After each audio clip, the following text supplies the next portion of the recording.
Wake your ass up! It is time for the podcast. We are live and uncut. Look, man, yeah, we back again, man, with another exclusive interview, man. I got a very special guest by the name of who?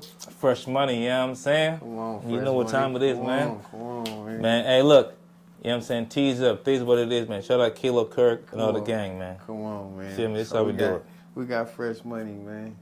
Let the people know, man, where Fresh Money from, man. Originally, I'm from Jamaica, but I grew up in Vallejo, California. You know what I'm saying? Came up on my people's destination, real so big, and Purple and ENT. So when you say you came from Jamaica, man, how old was you when you came from Jamaica, and what's some of your experience of being a Jamaican kid before you came here? I would say I came here like 11. My experiences in Jamaica was that my dad was a DJ. I grew up learning how to tweak speakers, the type of music people like, the vibes, being behind the scenes. You know what I'm saying? I've always been that type of person that's been behind the scenes, working behind the scenes, seeing how everything works. You know what I'm saying? So my experiences in Jamaica really is from music and hustling. You know what I'm saying? Hustling on the streets, selling fruits to people. You know what I'm saying? Stuff like that. And I took that to America when I moved here at 11. Damn. So some of your experiences as a Jamaican kid, like you said, in Jamaica selling fruits, like you picked up a entrepreneur type at a young age. You know what I'm saying? So like you said, you brought that hustle to the United States at 11. Like most people that here are very privileged, so we don't really pick up shit to damn near we have being grown. You know what I'm saying? So that's kind of an advantage. I feel like being somewhere else and coming here, you got that hunger. You know what I'm saying? Like, how did it feel having a different type of hunger and drive when you be seeing a lot of people had the opportunity but didn't take advantage of it? I'm gonna be honest, man. That's a thing that I've noticed when I came here. It's like, you know, it's kind of like people be so comfortable, and it could be Jamaica too. Like Jamaica could have all the resources, and people gonna get comfortable, right? I just feel like wherever you are, if it's a lot of opportunities, you miss those opportunities because you're comfortable. That's why there's a lot of people, and it ain't even Jamaicans, Mexicans, Asians, whatever. It could be an African, another black person that come to America. It's just that here, people they've been here for so long that they're accustomed to the easiness, right? And what happens is somebody comes from overseas and they will bunch up together 6, 7 people in a room. Over here, a lot of people wouldn't even do that because of pride. You know what I'm saying? Like, oh man, I ain't living with a bunch of people in my house. But people that come from overseas, they're already living with 11, 12 people in the house. You know what I'm saying? So at the end of the day, it's like people just have to get their minds right. And I feel like it's easy to do, man. And that's what I'm kind of here. I feel like I was brought here to do that. You know what I'm saying? To help my people realize the opportunities and where they at in life. Because honestly, when it comes to Black America and people that's in them, because it's black people everywhere, right? Mm-hmm. But when it comes to Black America, I feel like Black America runs like the economy in the world. Cause people look at a black person and be like, man, they wearing these Visa jeans, all that, and everybody start wearing it around the world, China, everywhere, right? Because Black America is the culture of the world. But because y'all are Judah, right? I'm a Benjamite. Y'all are Judah. So that's what y'all are. Y'all are the people to lead. But what happens is when it comes to leading, if somebody knows your history and say, hey, you know what? You guys have to lead. I know you have to lead, and then give you misinformation, then you guys fall short and not be leaders and be dependents, right?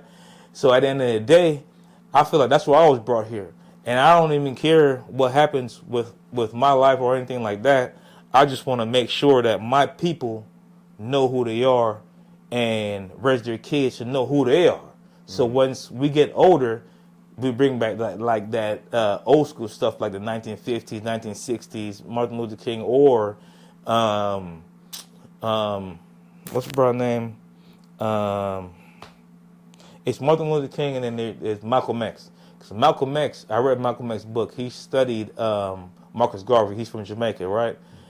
Malcolm X, his way of doing things, I feel like is impeccable, but at the same time, I feel like we can do a lot of grasping of our past, and once we do that, I feel like it'll be better.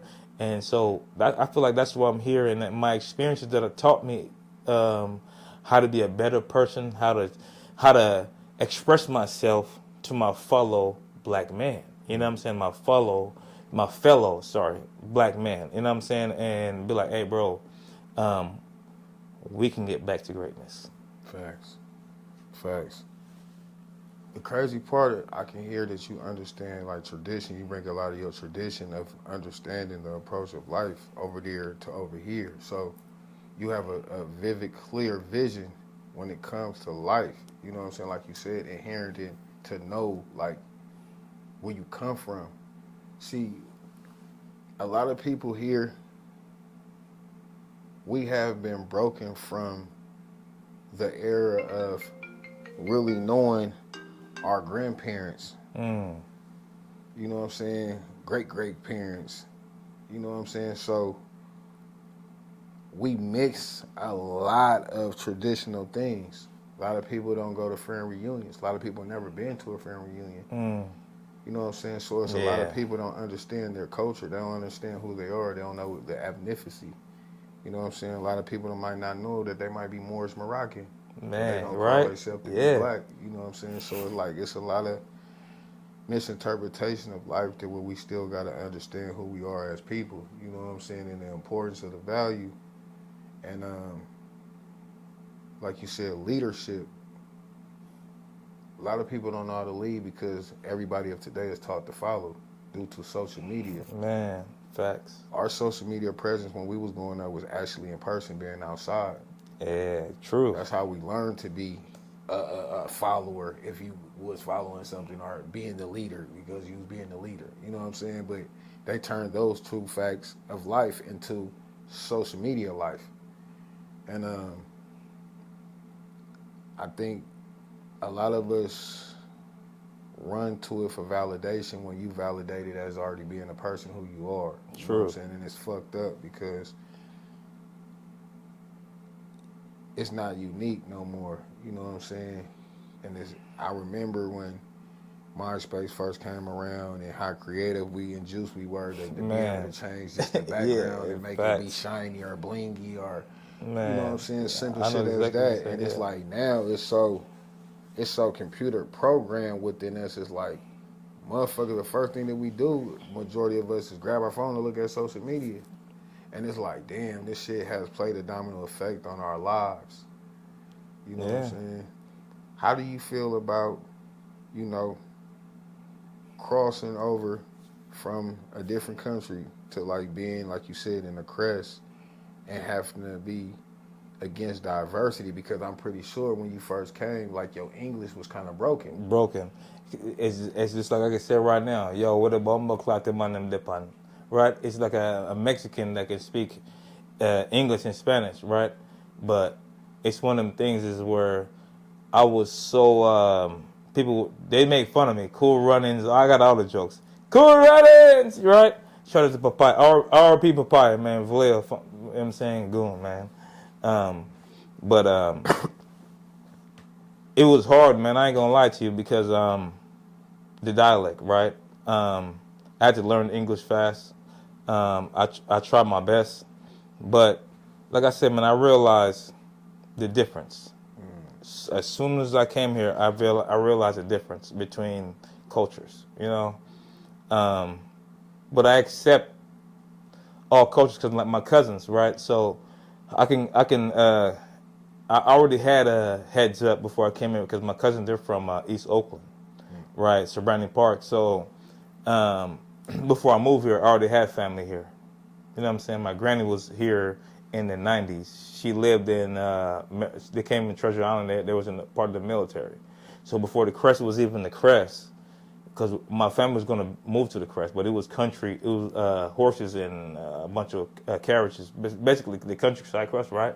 So before that, even before South Vallejo was South Vallejo, my family was already here.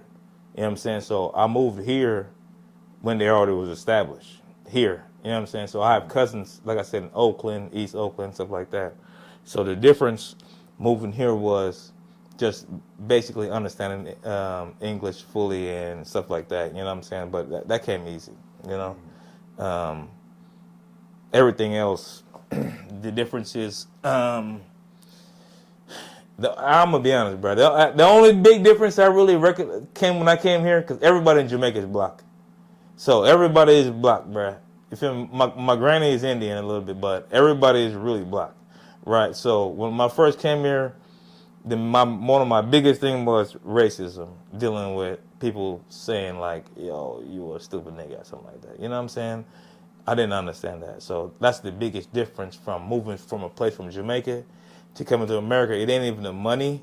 It ain't even like the society. It was really just, I never experienced racism. You know what I'm saying? This is my first time coming here and I experienced racism. I didn't even know what it was until I came here. You know what I'm saying? So that was the biggest difference. So I got a question, right? How do real Jamaicans, right, feel about American blacks? And I want you to be honest. Nah, I'm gonna be honest, man. They feel like American black people are successful, and the only downside to it, I would say Jamaican was honestly, bro. Man, we love Americans, bro. Jamaican black people, nobody else but American. We love y'all, bro. Like, man, like Busta Rhymes, even though he had Jamaican, Lil Wayne, DMX. Like, bro, y'all get celebrated so much in Jamaica, bro. Like, Jamaican, American black person go to Jamaica, bro, they're going to get celebrated. That's why, I think that's the reason why a lot of people take vacation to Jamaica. They get celebrated so much. You know what I'm saying? I think the stigma that people look down on African Americans, I think that's more like other African countries, but in Jamaica, bro, man, growing up, growing up, I was like 6 years old. People telling me, man, in America, bro, man, they got bicycles just hanging out in the street just for free. I'm just saying, you know what I'm saying? So that stigma is like, man, I love it. You know what I'm saying? When I came here, I feel like the people, I wouldn't say African American, Mexican, white, but everybody was just so accepting, bro. Like when I first moved here, like the first person I met, I think his name was Arthur. You know what I'm saying? Great person, bro. And I feel like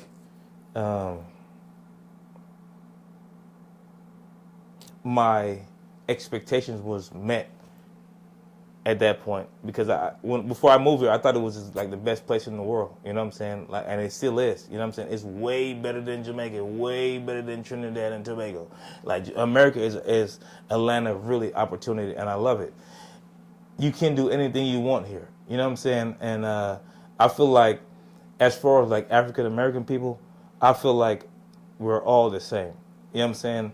African American people, I can't say African American people, bro. I can't even say that because, can I say this? Say what you want. All right. Y'all not really Africans. Right. Y'all are indigenous people from this land. Right. It was not enough people to travel and bring all them years, all the people from Africa to here. So y'all are indigenous people. I hate saying that. You know what I'm saying? I hate saying that. I don't like saying African American. I really don't. That's the part that offends me. You know what I'm saying? That's the part that offends me, calling people African American. African American, because you guys are not Africans. You guys were born here in America. We be needing people to enlighten us on information of things that we don't know. So for, life lesson learning experiences. You know what I'm saying? A lot of people within our people are scared to get on planes and trains and automobiles, so they don't know what it's like on the other side. That's why, like, even how I'm asking you the questions, I'm asking you from a point of view of a person that might not know. You know what I'm saying? That's very probably non-aware. You know what I'm saying? Yeah, I Like, feel it. Yeah. because like you understand what a day in the life in Jamaica is like, but we want to know from your point of view to the world, like, what is a day in the life in Jamaica? Like, you know what I'm saying? Because we see it from a perspective as when we see it, they give it to us vividly clear, like it ain't no money out there, it's only water. You know what I'm saying? The girls go get there to go get their ass rubbed. You know what I'm saying? It's a perspective. I'm not gonna be out. I'm not gonna lie to you, brother. That is somewhat true, because in Jamaica there is a lot of poverty. You know what I'm saying? So it ain't no job. I can tell you right now, growing up from the age of 1 to 11, the only people that I knew that had jobs was my dad and my uncle and my auntie. So the opportunities are really slim to none. Slim to none, yes. And see, I think that's where us as people here, we very privileged to not understand that we got very many different ways to pick up some type of social income in wherever it come, but we don't utilize our resources or just utilize our minds creative enough to just, as simple as, like you said, like most of the majority of people here that sell fruits, they're Hispanics.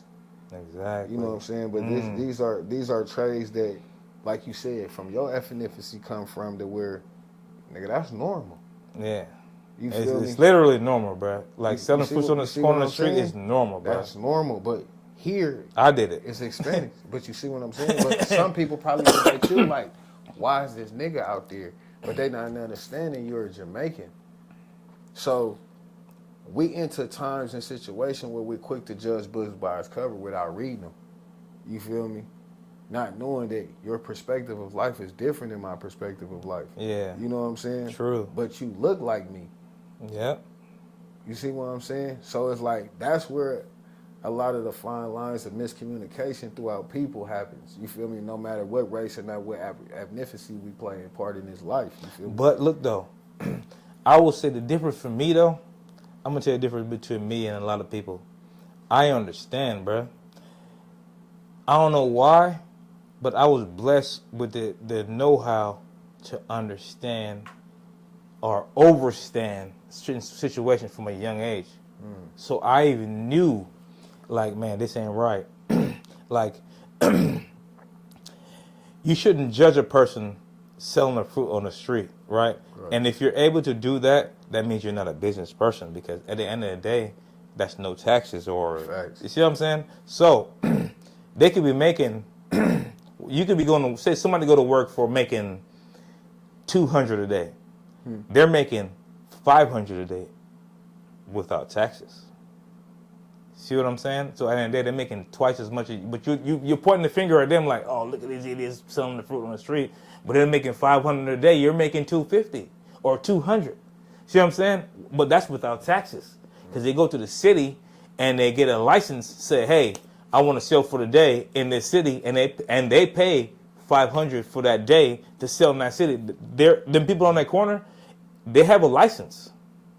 They're walking business. So you look at them and be like, oh man, they're just hanging on the corner. If they were in the business, the cops can pull up and take all their stuff. Why aren't the police pulling up, taking all their stuff? Because they have a business license. So those people selling fruits on the corner, they have a business license, and they're making $500 a day going to the city of, saying, Oakland, whatever, each city is different. San Francisco could be $600. San Jose could be $200 to sell on the corner, right, to be a merchant. But once you pay that license for the day, right, or for that week, bro, you're making $500 a day non-tax. See what I'm saying? So that's the thing. People have too much pride, and they're looking at a person like, man, he's selling fruits. But no, that's a business. They don't look at it like, oh, that's a business.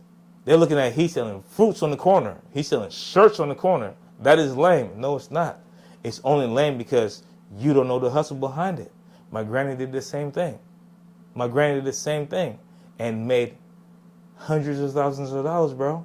Right. The same thing. Because the thing is, you do things that people don't want to do. If people want to, just like rap. Everybody wants to be a rapper. They're like, the rap industry is dead. Yeah. Because guess what? there is 1 million people doing it. Right? How can you see what I'm saying? Right. That's what the problem is. It's inflation in the market. If there was a million people selling fruits on the street, it would be the same thing. People would be like, man, we ain't making no money because it's inflation. So it's just about business. People look at certain businesses, and that's what and it's not even Black American. It's not white, Black, Mexican. It's just the Western mentality. Hey, I see the guy out there selling fruits. I don't want to do that. That's lame. Am I right or wrong? Yeah. Feel me? I even look at it sometimes like, man, this dude is lame. I'm starting to get that mindset like, man, I will never do that. But then it's like, man, 13 years ago, I wouldn't even think like that. See what I'm saying? Yeah, the American ties. You see what I'm saying? That pride start coming in. You see what I'm saying? And that's what I feel like when it comes to our community.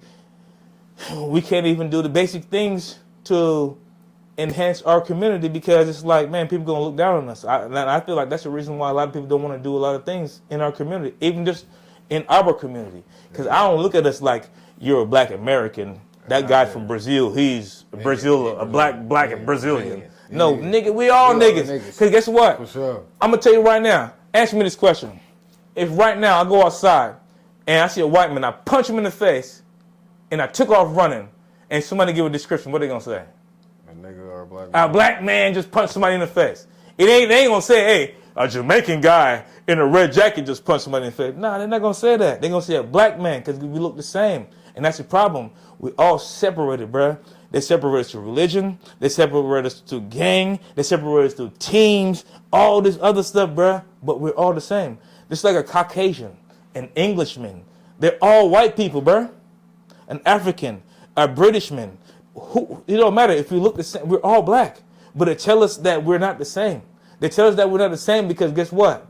Separation creates chaos. And they have to create chaos to control us. And if we're not in chaos, they can't control us, bruh. See what I'm saying? But as black people, I don't even look at you as black. You're not a black man. I'm not Jamaican. See what I'm saying? You're from Ethiopia. Africano is the person that changed Ethiopia to Africa. See what I'm saying? Because his name is Africano. But we can go into that later. But I'm just saying, you know what I'm saying? I look at it as a different way, bro. I don't look at colors. You know what I'm saying? Because we're all human beings. If some aliens show up today and start bombing us, the person next to you going to grab a gun and be like, let's get him. Right? They ain't going to be like, oh, I'm a white guy. I can't give you a gun, black guy. Hell nah. They going to hand you a gun and be like, let's fight. See what I'm saying? So we're going to wait till that. I'm just saying, bro, all this stuff is separation. So, you feel me? That's why I don't like the black, the divide and conquer thing. You feel me? That's all they do, man. I don't like that. You feel me? So I speak against it forever, man. And it is what it is. You know what I'm saying? So. Man, so I heard that like you had a tragic incident, you know what I'm saying?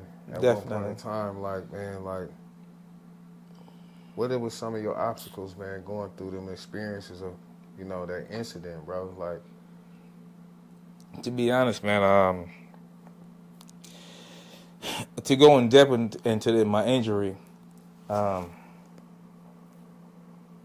type of things I experienced, like I said, right? And go back to talking about being black in America and all this stuff, right? So I was working in this company, and predominantly white. I was the first black person. That's what they called it, right? They called me a token. And the experience that I had was like, it was crazy, bro. They were like, go back to Africa, all type of shit, right? But, right, and this the thing that, it's a dagger in my back, bro, is that the thing that made me, because I started recording them, the thing that made me pissed off, because I didn't understand it, the thing that pissed me off about, this whole culture is this. The dude would tell me like, hey, go back to Africa.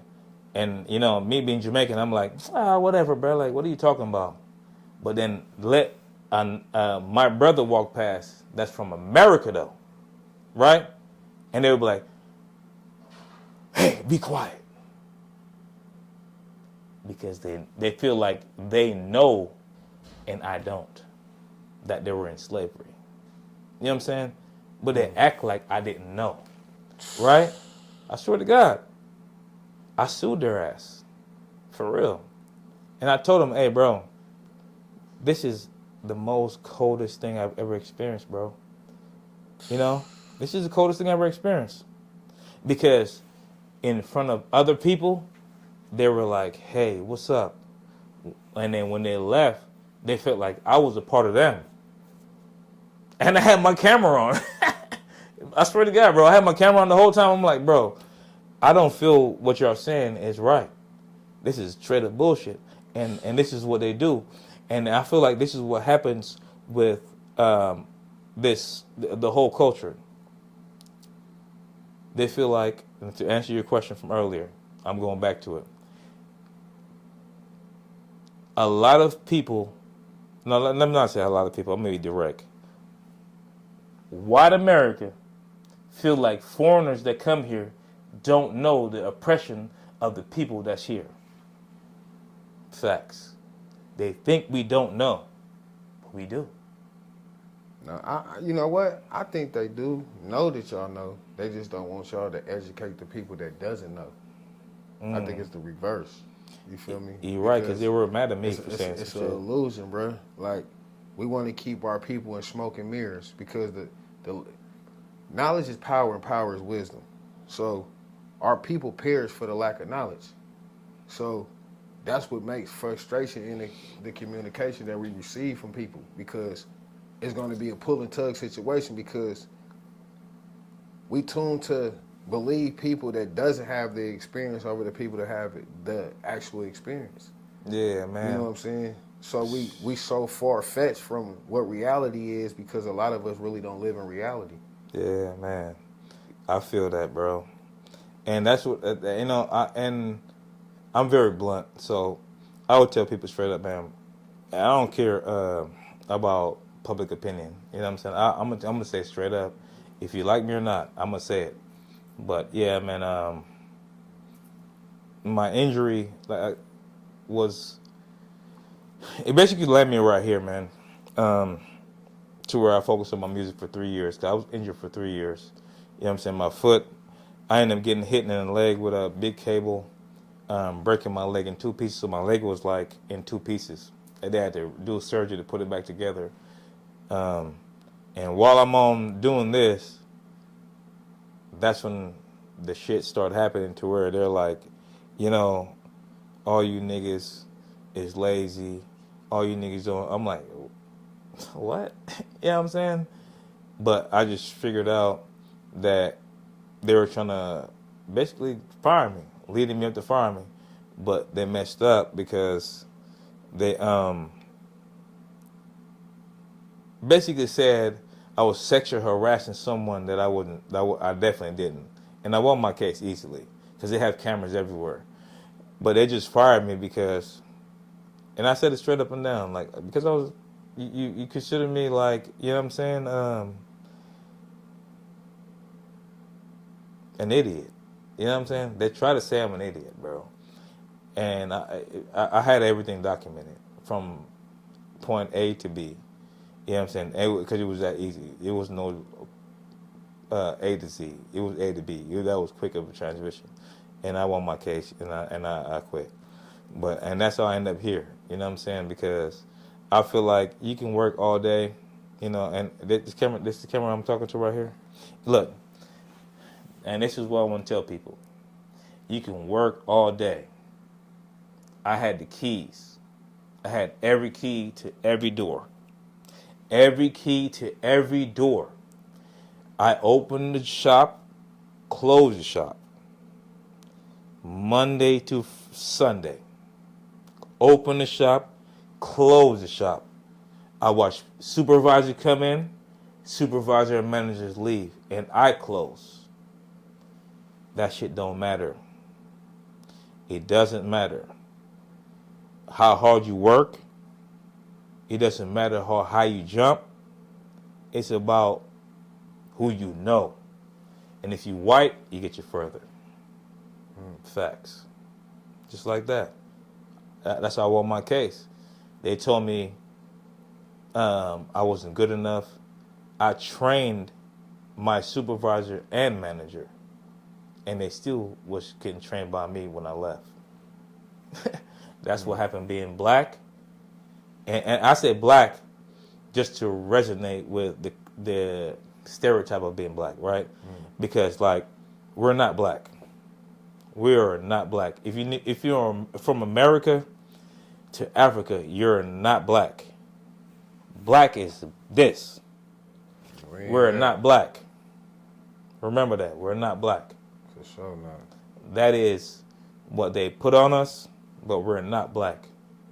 The stigma. It's just, man, stigma. We're not black. So, and we should never be treated as a color. So, during the time of your downtime, leg fucked up, laying in the bed and shit, experiencing, mind probably going half crazy. Crazy, bruh. You picked up a craft and shit, so you start doing production and shit. So you work with people like Slimmy B, EBK Jock, Big Sad, shit. Oh yeah, all definitely. Types of, Yeah. Gutter Butter, all types of people, you know.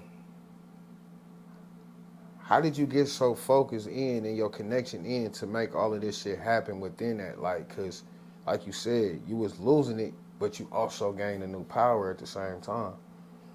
Well, you know, my foot don't work, but my hands do.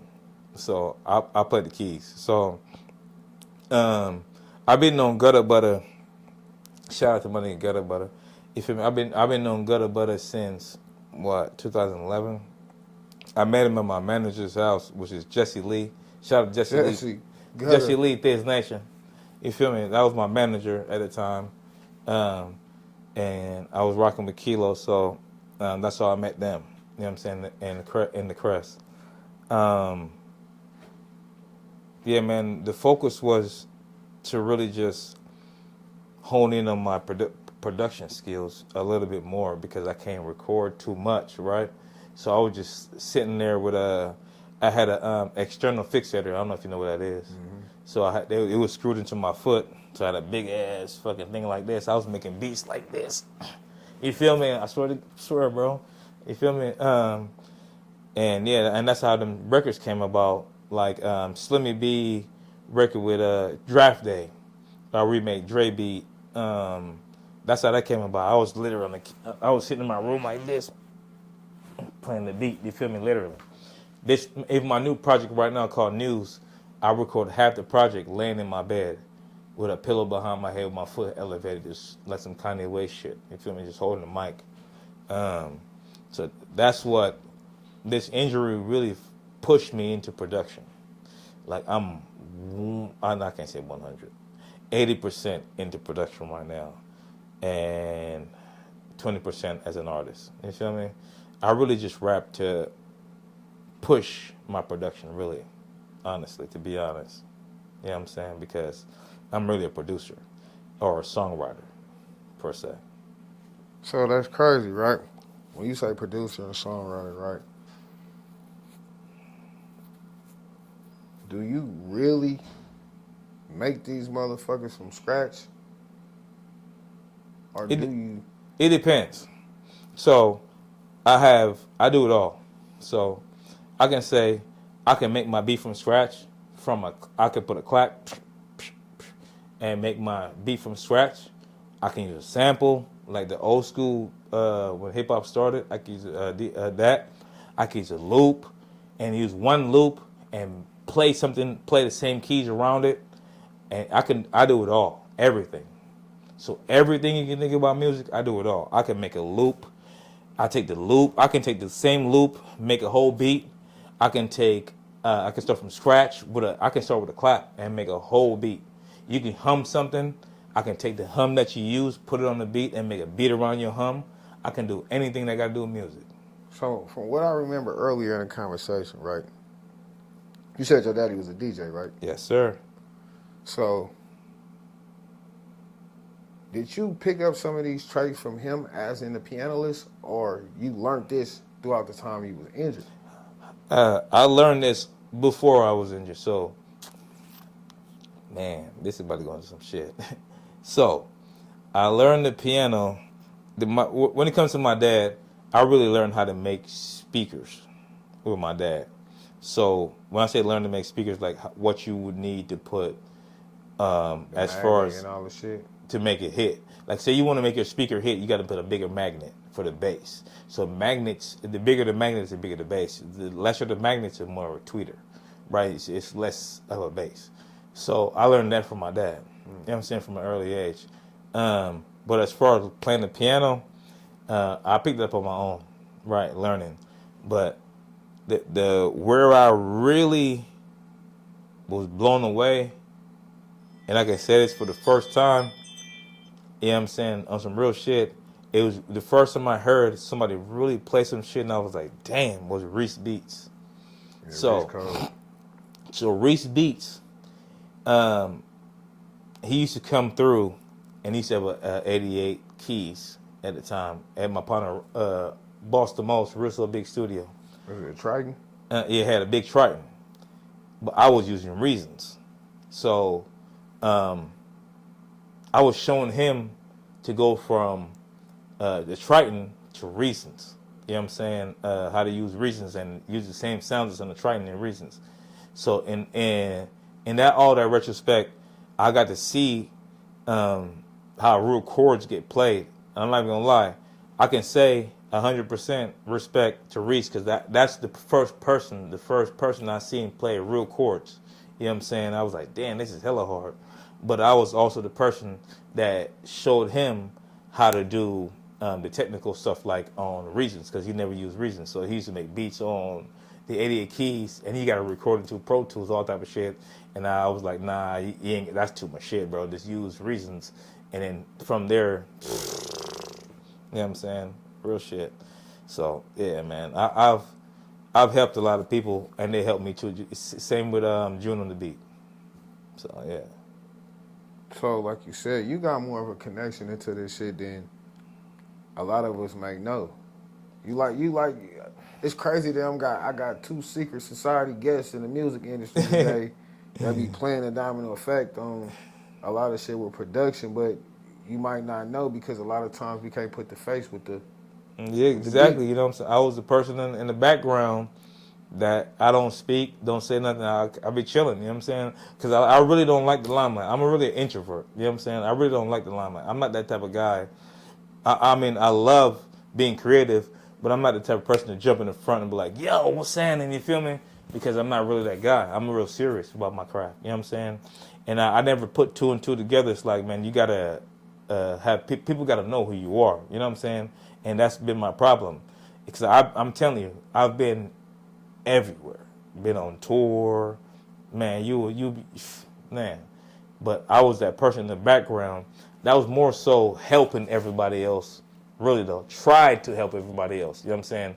But I was really that guy. But I never wanted to be frank, bro. To be honest, bro. I grew up in a place where I'm religious, so I never wanted to be worshipped.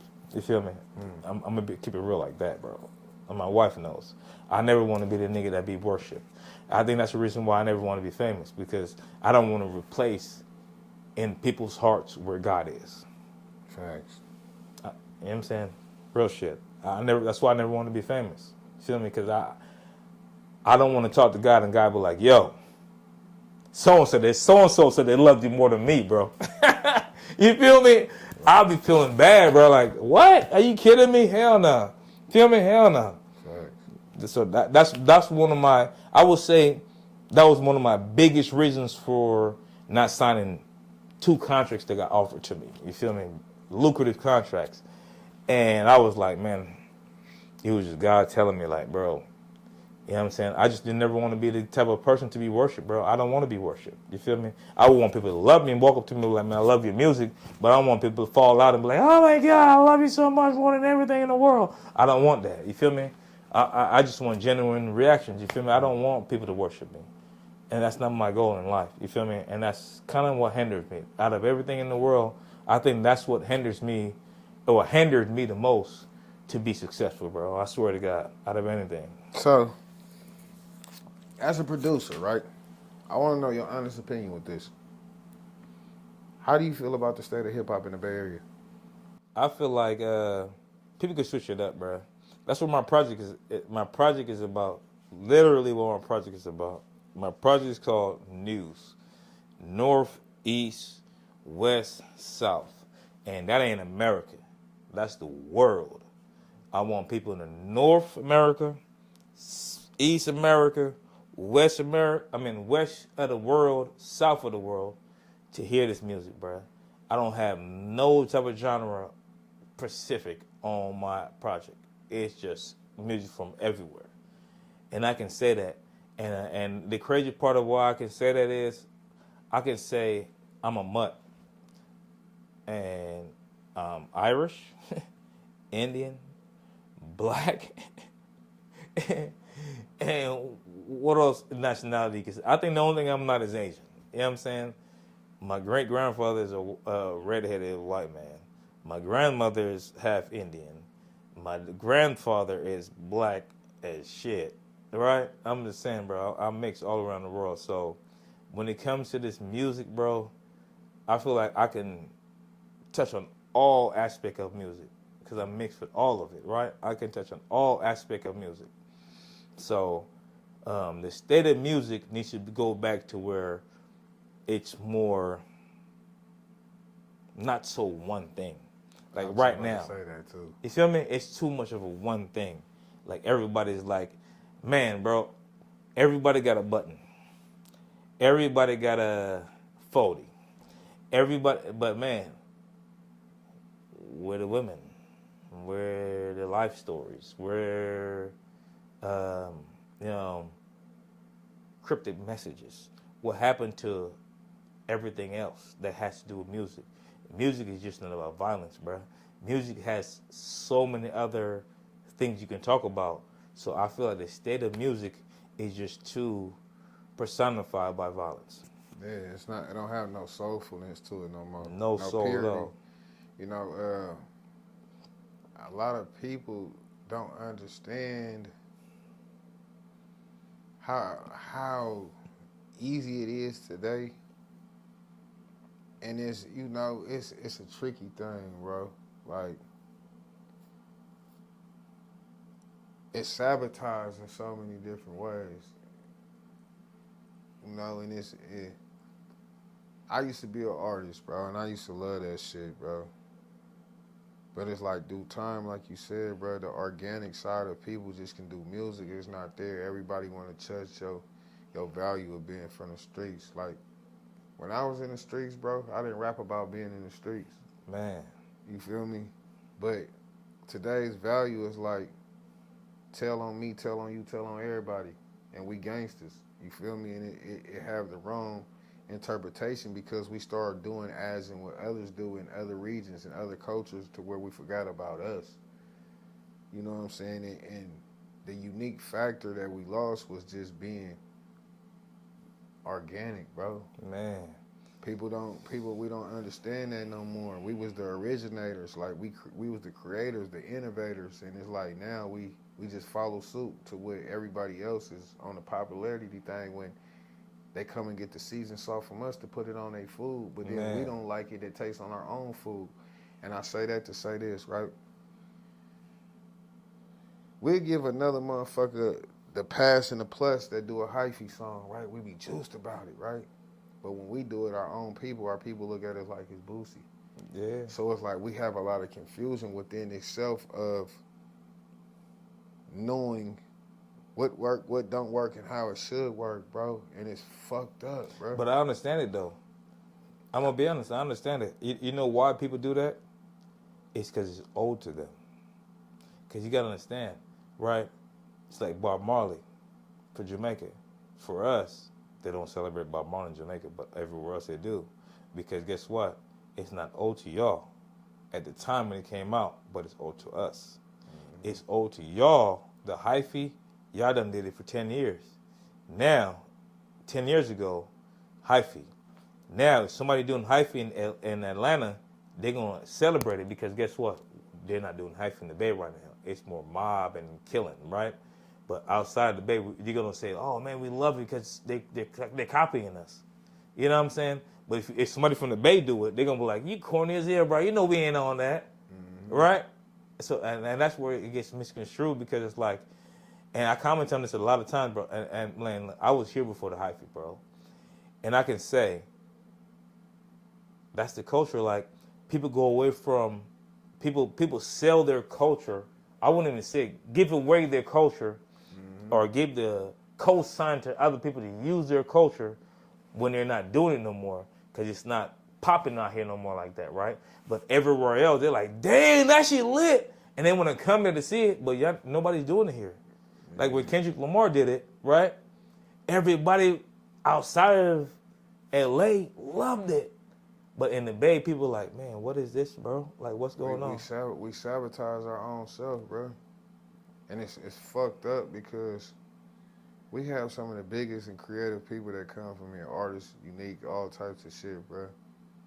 But we have conversations amongst people that say it ain't no stars here, bro. They sell the stars here. And that put a bad taste in people's mouths to where they can come take.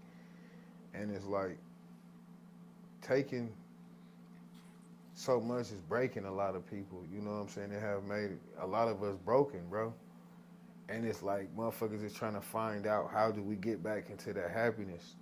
And that's why I love the fact that Fab do break down. They're like, bro, y'all don't like the time when we did that? That was some of the best times of our lives where people were love Fab. Fab is a great niggas dude. was really happy. That shit felt cool. Like, nigga, we go to the show like 60 deep, nigga, and motherfuckers have hella fun. And, nigga, Man. you got 30 of your tightest rappers on stage with each other and everybody performing that night. And niggas don't mind sharing their stage presence with the next person, you feel me? But it's like now so much shit done trickled down from the domino effect of people of my generation didn't show the aura to the next generation the right way. True that. So it's like when people came in, we kind of showed people how to divide and conquer instead of the way people told us how to stick together. You feel me? True. And it's fucked up, bro, to just see that shit trickle down because now me as being the elder in this shit, it hurt, bro. You know what I'm saying? It put a sour taste in the nigga mouth, bro, because sometimes you don't know how good it is until it's gone, bro. Yeah, but it ain't all the way gone though. Nah, it's not gone. But when I say it's gone, it's the culture, bro. The culture, it's Like- been sold though. And when I say the culture, like just being an Oakland native, right? I'm in the town every day, bro. And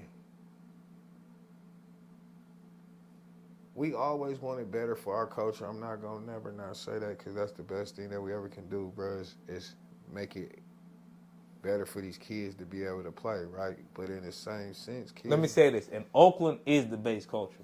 For sure. It's the home mecca, and that's what's fucked up, bro, because I feel that we not own as a whole because Oakland is not owned, bro.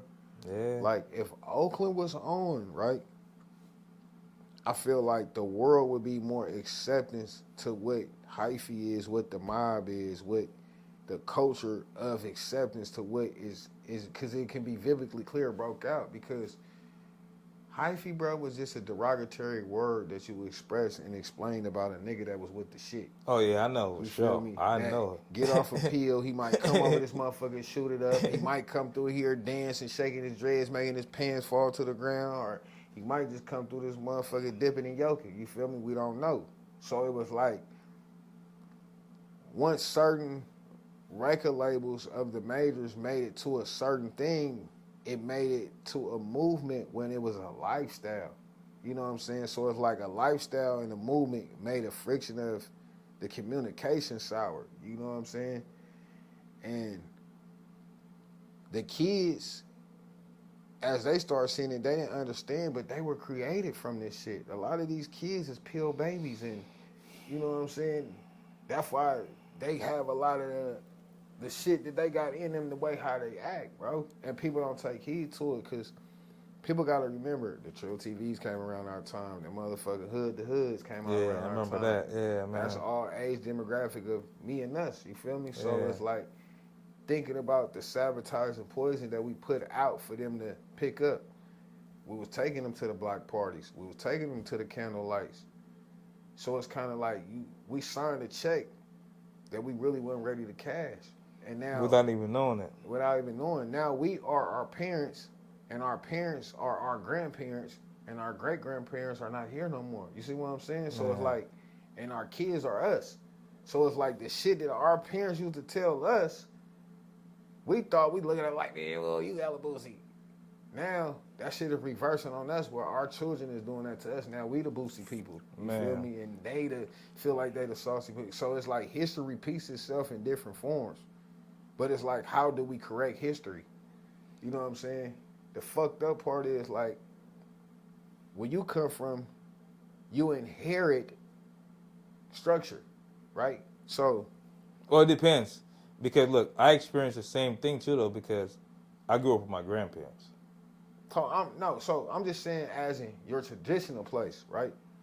If your daddy sold fruits and vegetables, you're gonna follow suit, right? Oh yeah, for sure, yeah.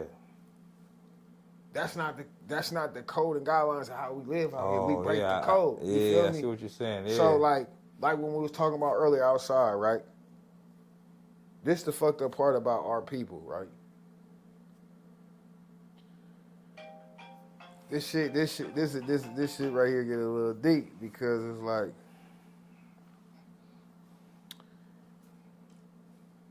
it's fucked up, bro. Like, we really don't understand, bro, what it takes to be successful, bro. Because we think successful is glitter and gold, bro. You feel me? And people who are successful, bro, doesn't look like how they look. True. You know what I'm saying? And touche. I'm gonna tell you this: when I had a job, I met a guy that you wouldn't even think that pulled up in a Prius, right? You wouldn't even think. You wouldn't even think that can write a $1 billion check. Oh, for sure. He looked me in my face and told me, "Hey, I like your style, man. You're a good guy. But you don't even know who I am." He's a Russian guy. He sounds like Arnold Schwarzenegger. And he showed me his account. He said, "I can write you a check for right now for $1 billion. And I seen his account. And it's more than 1 billion, right? But I was like, damn. You know what I'm saying? So, judging a person by how you see him, I'm telling you right now, if you will probably walk past this dude outside right now, he's probably going to the donut shop, looking like a regular guy, and got $30 billion, bro. For sure. It happened daily, especially in the Bay Area. This Silicon Valley. This was fucked up too, bro. The music industry, we only act like it's one bag out here, right? And we go crazy and disrespect each other about this one bag. That's an illusion that it's multiple, right? Yeah. This to prove that it's multiple bags, right? Clear as day. YouTube's here. Apple's here.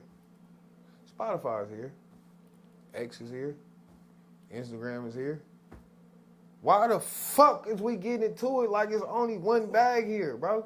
It's like, do Chevron tell Exxon or NPM that they can't be across the street from them? No, nigga, they put up the same price and it might be 2 cents less or 2 cents more, nigga, and it don't stop none of the program, bro. So why do we do this to our own people to where we stop each other's program, bro? You feel me? And it's fucked up, bro. I just be seeing this shit, bro. It's like, damn, okay, it's a liquor store right here, the liquor store right here, but these niggas ain't telling these niggas they gotta close, or these niggas.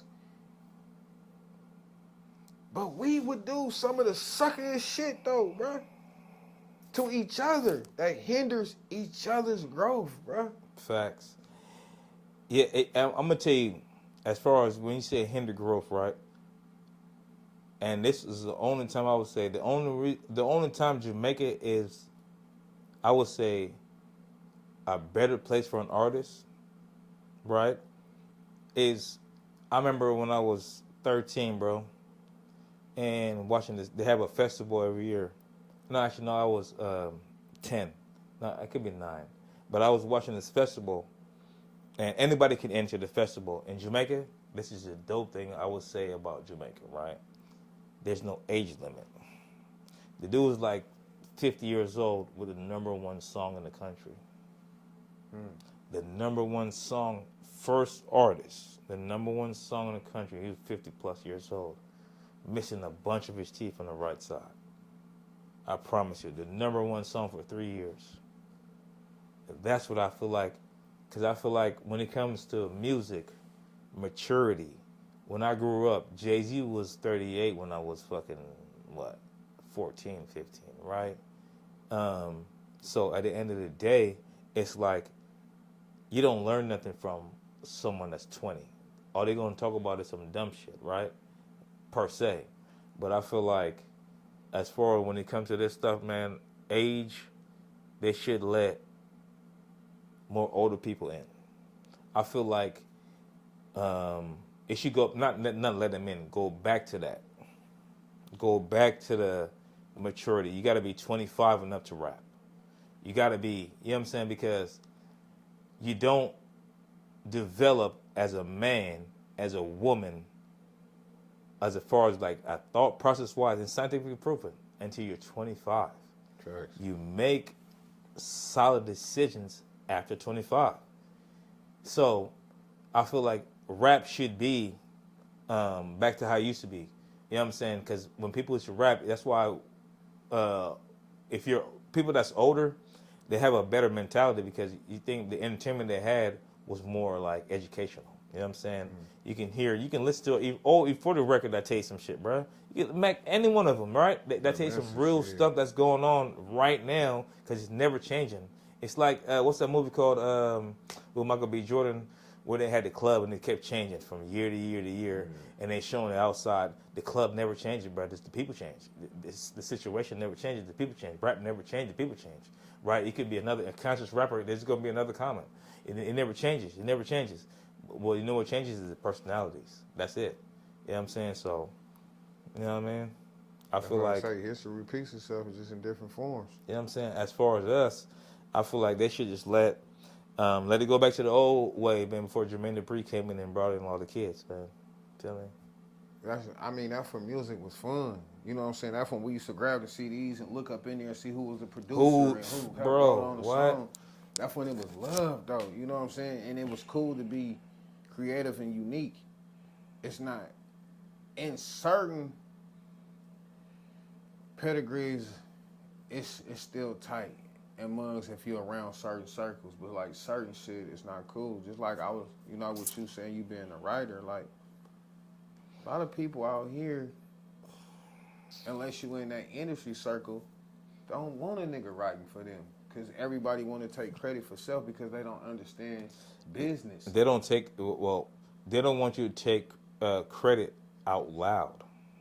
Not even just out loud. They don't understand business. In the music industry, it's multiple people that got their hands into this record, into this project. Oh, yeah, that's what you mean. You feel me? So it's like, here we like, that nigga ain't ghost riding for me, nigga. Nigga, ain't nobody writing shit for me. Oh, this beat, nigga, I paid for this beat. Nigga, he ain't getting no credit or no production on my shit. Nigga, I'm taking all rights. Nigga, I'm claiming everything.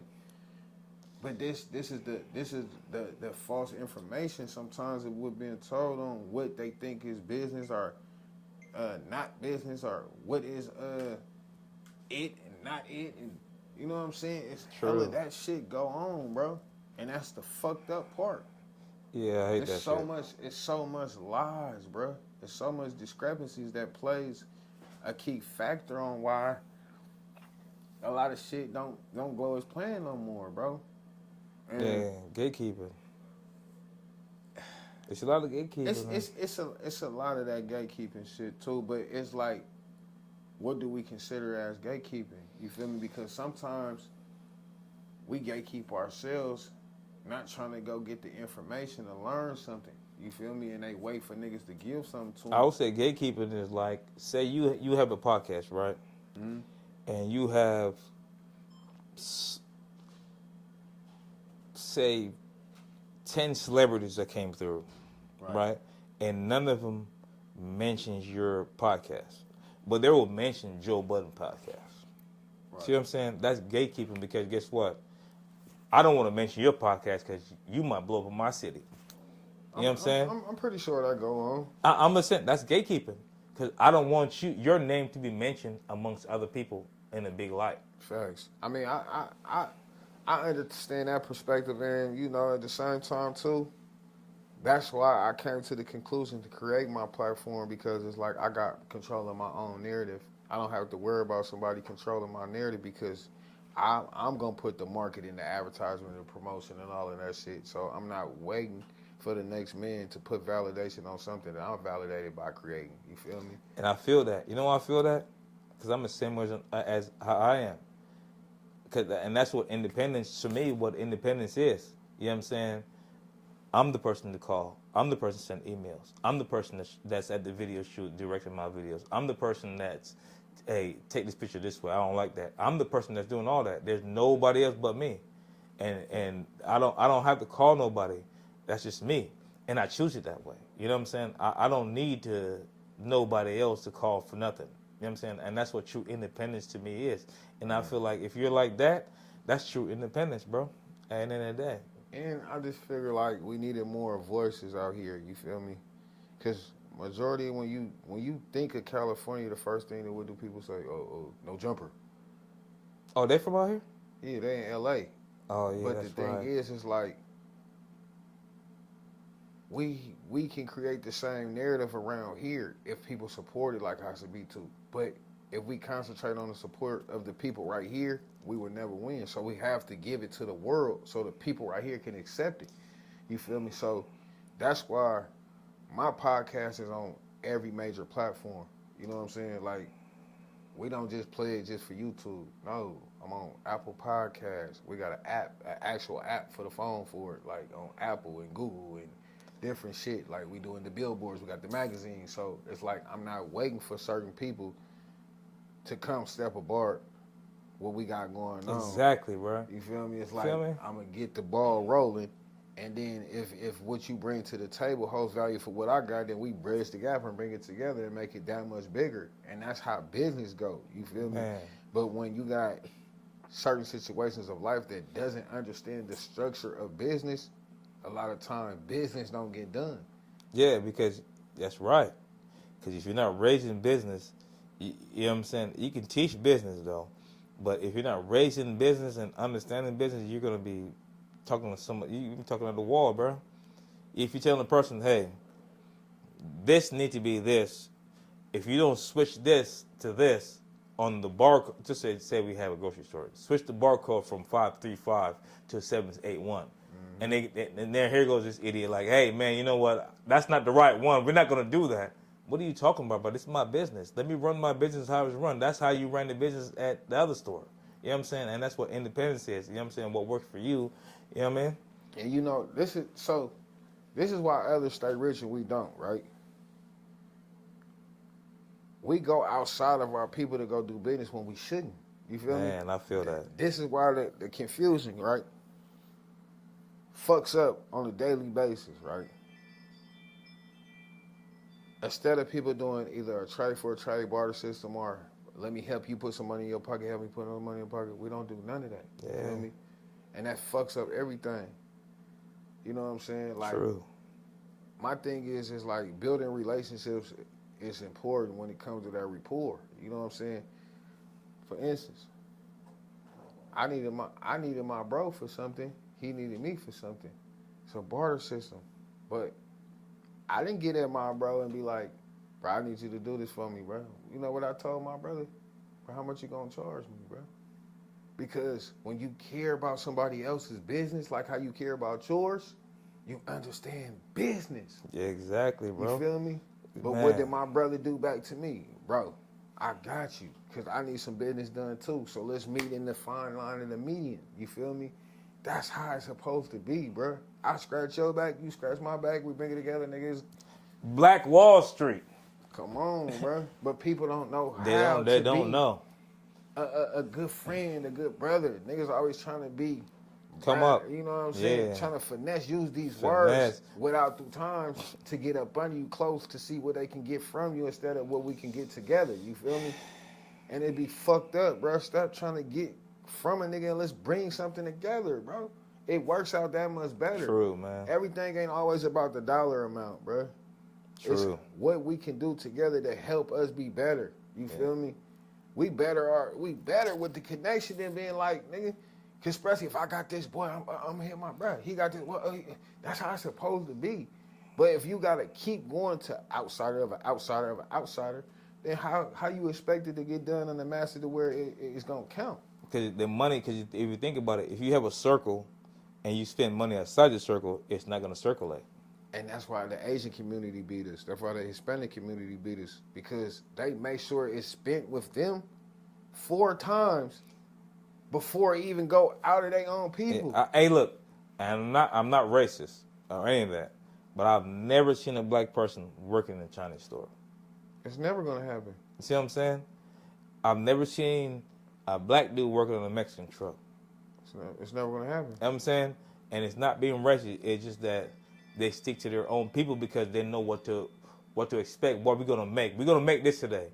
You know what I'm saying? So I can't understand how us as a people can't understand, bro. Like it's double standard though. I'm gonna be honest, it's double standard. Because if it's a Fortune 500 company and you have multi-blacks, what they're gonna call? Racial discrimination. Yeah. They're gonna force you to have an other in there. But they can have a multi same thing, and as in they don't have to, because a lot of times people claws are different. Like you were saying earlier, a lot of us don't know what our origin. So if you don't know your origin, I'm gonna trick you out of your position. Yeah, definitely. You feel me? I'm gonna tell you something that I know is wrong and act like it's right on purpose, and you're gonna believe it. Yeah. So now you believe what I told you, and it was nigga a whole lie. So and that's the truth. A lot of us grew up on straight lies, bro. You feel me? We come from blocks, Turks, neighborhood zones, all this shit, family shit. But we was lied to, and a lot of us jump in heat of other people's problems through a lie, bro. It was never the truth. Yeah, because that zone, look, I had to do a study on this, bro. I did a study on this. I'm going to say it before it ends. I did a study on this, and every gang started within 5 years of each other. It started with the Mexican Mafia, the Mexican Mafia, then it was the Serranios and Norteños, then it was Crips, and then it was Bloods. And they were all within 5 years of each other. 10 years of, all gangs started 10 years. So if you say one started 1 year and then the other one, all 10 years of each other. All gangs, bro. So I'm going to just say this, man, since everybody cut off here. Unity and acceptance, bro, is how we find peace. It don't matter if you're black, white, pink, or purple. As long as you accept the person, let me use black and white. I heard black people say, oh, white people can't cook or they got tasteless foods. Accept them for their tasteless foods. You have white people say black people slap their midgets too loud. White people accept that they slap. That's a part of their culture. That's their culture, bro. We slap music and we ride around like, hey, you feel me? What we talking about? Even in Jamaica, bro, the best taxi cabs in Jamaica had Dumbass slap. 415s. Nobody want to ride with nobody if he ain't got 415s. It's our culture. You come to America, they got 415s. I'm telling you, we go to Jamaica right now, bro. You see the best taxi cab man got 415s in his trunk. Nobody want to get on another taxi cab. They want to get on this guy taxi cab right here. He got 415s in his trunk. We riding with him. We ain't riding with no lames, right? I'm just saying, it's a culture thing. It don't matter where you at. It could be in Africa. They got 415s. I'm guaranteed somewhere. You know what I'm saying? I'm just saying, bro. That's what it is. You feel me? You know, before we end, bro, I want to go back to that gang shit, bro. It's hella shit that's vividly clear, blood. Like you said, that divide is quick, right? What color is the police cars? Black and white. Yin and yang. What color is the lights on top of the car? Red and blue. What color is the demographic parties? Red and blue. Man. Boxing. People don't understand how Even boxing is the same way. Bruh, Red and blue corner. Red and blue corner. They both got red and blue gloves. People don't even pay attention to this, bro. This is a clear view that we're programmed, bro. Separation. You feel me? The biggest gang is the Corporation of America. True. Bloods and Crips is who? Democrats and Republicans. Yeah. Red state, blue state. Yes, sir. But like what I was saying earlier, the illusion of where black people lost themselves. If y'all don't know this shit, do y'all history. In the 70s, 60s, and 50s and 40s, black people were Republicans. Facts. We were not Democrats. We turned Democrats in between the 80s, between 80 and 89. Through force. And it was through the dope era, which forced us as peers of our own ethnicity, lost everything. People forget this. We owned all the gas stations, all the corner stores, all the moms and pop shit, all the motherfucking, the plumbing, carpentry, everything that has to do with the value of us having ourselves together. The biggest thing that they ever did to us that divide and conquer was give our parents drugs and took away our daddies, uncles, and our peers of adults, of men, and put them in prison at a young age. And it took so much from the structure of African-American kids to grow up to know who they really are. You feel Indigenous me? American kids.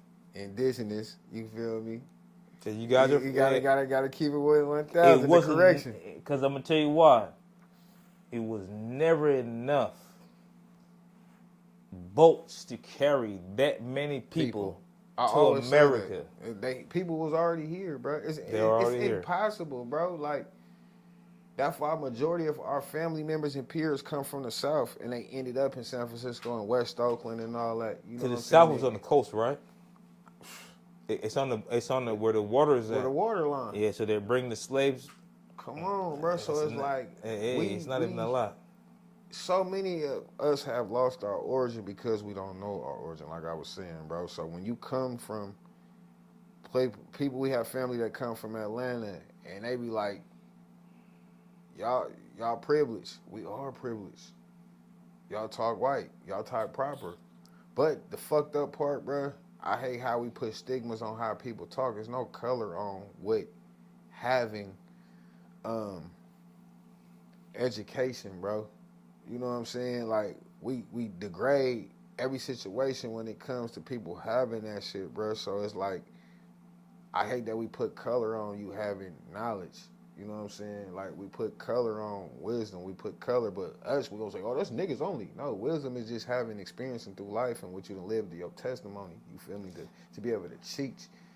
But you know what, though? To speak on that, the reason why that people are like that is because, Ebonics was created so slaves can talk around the slave masters without them understanding. For sure. That's really what it was. But what's fucked up, bro, our own people was our own slave masters. This is what we hate to tell our own people, bro. Our people sold them to those people. That's why I'm never mad at the people of others, bro, because we did it to our own, bro. We sold our own people. Yeah, but I have a problem with that, though. Still, at the same time, right? I can't. I'm gonna tell you why. Watch this, and you gonna understand what I'm saying. Yes, I have a problem. I don't have a problem as far as when they sold the slaves to the white folks, right? But I don't know if it was 1776, 1780 when they freed the slaves, right? When they said, "Hey, we're all the same. All races are the same," right? Now they're not slaves no more. Why did they still hang black people? That's my problem. Why did they still hang them when they told them, "We're all the same"? Now they're not slaves no more. Why did they still hang them? That's my problem. You know what I'm saying? So that's where the prejudice and the problems come in for me. Because if it wasn't never a problem after that, why did y'all still hang people? Bro, they had postcards. Bro, they ate Harriet Tubman. Do you know that? Okay, so you know. Bro, they ate Harriet Tubman's body to the bone, bro. So you know what? I Crazy. don't really knock them, bro, because we still knocking us. Niggas still killing niggas. You feel me? So it's like you can't blame somebody else's for your lack of not wanting something different. So when I say that, bro, it's like I was saying, right? How you gonna be mad at somebody that beat you to the race, right? If your own people sold you out or sold you for $1, and I'm a boss over here, remember we businessmen. Got this strong motherfucker over there, and your own people is selling this strong motherfucker. Hey, let me get him. How much you want for him? I want $18. And you sold him? I can't be mad at him for taking in consideration that nigga is a GOAT, nigga. I need him on my team. Oh, yeah, for and sure. we supposed to be mad at the person that sold him. You feel me? It's no different than us today is still selling each other out, but blaming the people like we ain't did nothing. A sellout is a sellout. Well, I'm saying that even though they sold them, right? What I'm trying to say is, even though they sold them, when slavery ended, and they would stop selling slaves, no more selling slaves. They abolished selling slaves, all that. White people still kill niggas. To this day, they still hanging niggas. They still hanging black people to this day. I think they just hung somebody like last week, bro. I'm pretty sure. You know what I'm saying? My thing is like, if it was never past hatred or slavery, because all right, that's taught though. That's taught behavior. You know what I'm saying? Because they never got over it. They still think. I mean, when you gotta think, 90% of their grandparents are still alive. Man, so it's like deep, yeah. This is taught behavior through time. That's why a lot of us fucked up because this behavior was taught to us. Oh, nigga, you gonna claim the block? You gonna claim the hood? You gonna do this? So we picked up this behavior that thought it was tight, but it was never fucking cool. Yeah, bro. You feel me? So it's too much of life of an illusion, bro. Keep your people not knowing shit and you fuck them over and you get it. That's how you win. Hey, you know what? That's what I said on the song, man.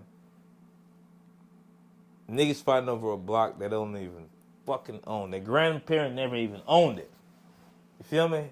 That's the dumbest shit in the world, bro. You gonna kill yourself, bro, over a block you don't even own, bro. Your granny doesn't own the block. Your mama don't own the block. Your cousin, nobody owns the block, but you fighting over this block. It makes no sense. Right. And then, bro, in 100 years, 50 years, the white man gonna buy that same block that you made popular for putting a gang on that block and everybody running the streets and making it so hot. And man, people love that shit. Like, man, we gonna move there, man. That's the hood. They gonna move all you niggas out. Facts. And sell it to the white man. Facts. And they gonna put a bunch of people that don't even know your cousins, aunties, and uncles. Don't know your kind at all. None, at all. Living in your house. Living in your granny house, bro. You feel me? I'm serious. I seen it. You know what I'm saying? They doing it to Oakland, bro. For sure. I just seen the house next door to my cousin in them house, bro. Like the whole block. I'm like, damn. Bro, they calling the East with 73rd at Eastmont Hills or some shit. It's like, bro, that shit crazy. Yeah, I'm just saying.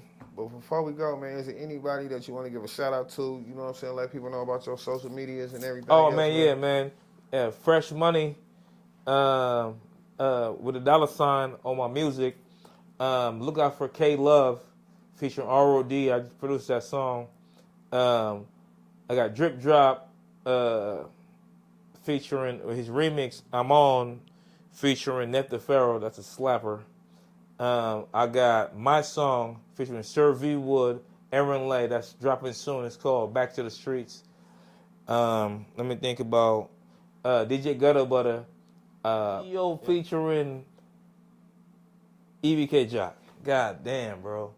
I can never get that out. I produced EBK Jock the last 2 projects, so yeah. Damn. Sure, yeah. Well, you know what I'm saying? I want to give you your gold bars and shit, bro, and your roses here while you alive, bro, while you can smell them, bro.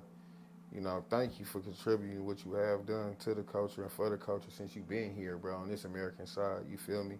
If you never have had that GMCC of support or just thank you behind it, bro, we thankful for you, bro. You know what I'm saying? Thank you for bringing your creative vision into this game and your new endeavors and the things that you have picked up through time to give us to the culture of your urgency of coming from overseas, you feel me, and giving us that enlightenment and that glory to have some of that experience from you to us, you feel me?